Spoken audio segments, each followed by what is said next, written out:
Matud pa kang Carlos Maynosa, 68 anyos, nga nagpatabang kini sa kapulisan aron mahatagan og katin-awan ang mga pangutanan niini kun unsa ba kuno katinuod nga nakaikyas iyang anak o gikulata ba kini sulod sa Sarangani Provincial Jail. Kung gani nakagipablatter ko di sa pulis kay aron mahibawan kay wala may blatter nga nabutang di sa pulis.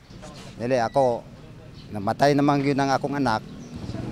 Ang ako wala na diha nga ang akong ipakita lang nga hostisya lang ba kay pagka-brutal nga pagkapatay sa akong anak.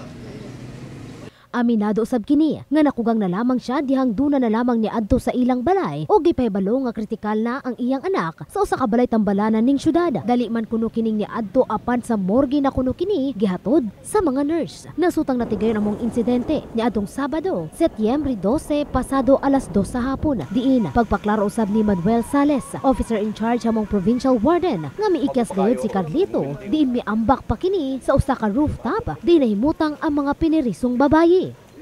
Nakitaan man yun na nag-testify dire katong karpentero po namo nga isa nga binilanggo nga dito sa Picas building.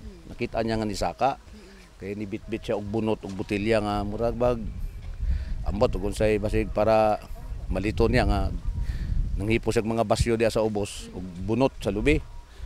Yang gidala-dala di sa taas. Nakita sa usa ra mo ka inmate nga karpentero. So pagkita siguro niya nga padulong ang gwardiya dire lukso siya diya. Kaya wala pa man itong niagi.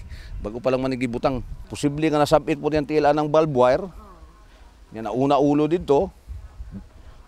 Unya na mga bato diya sa ubos na pay mga tuo diya nga bagong hagbas kay gipalimpyuhan nato na katusok-tusok siguro siya hangtod nga nidagan siya somewhere dito. Piang-piang na daw siya. Matod pa sa report sa kuwang mga tao. Hangtod nga nakitaan siya dito nga lupaypay. So gipasan siya pasulod.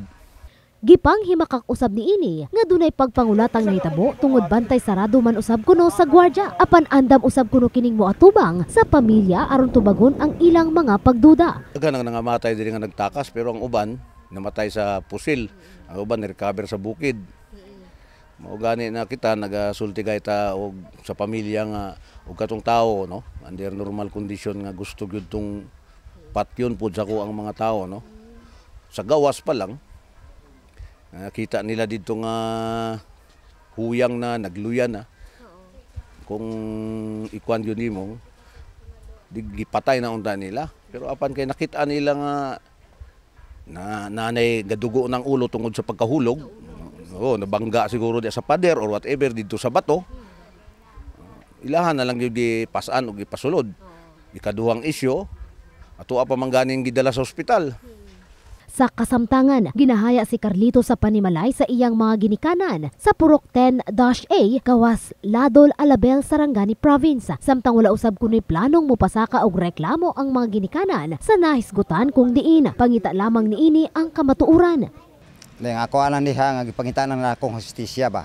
Ang kabatayon sa akong anak mao lang nang ako ang pangayo sa mga naa sa katungdanan. Sama ni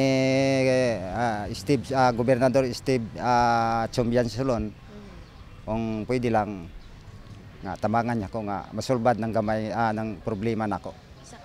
Kahibaluan nga dunay kasong 4 counts of statutory rape ug assault in person of authority si Carlito Maynosa kung diin nabalhog kini sa Sarangani Provincial Jail niadtong Pebrero ning kasamtangang tuig. Sa karon, 4 ka mga anak ni Carlito ang iyang nabiyaan sa iyang asawa nga si Jocelyn kung diin nagpangidaron pagani kini sa 16, 14, 12 ug 10 anyos. Faith Dandon, Brigada News.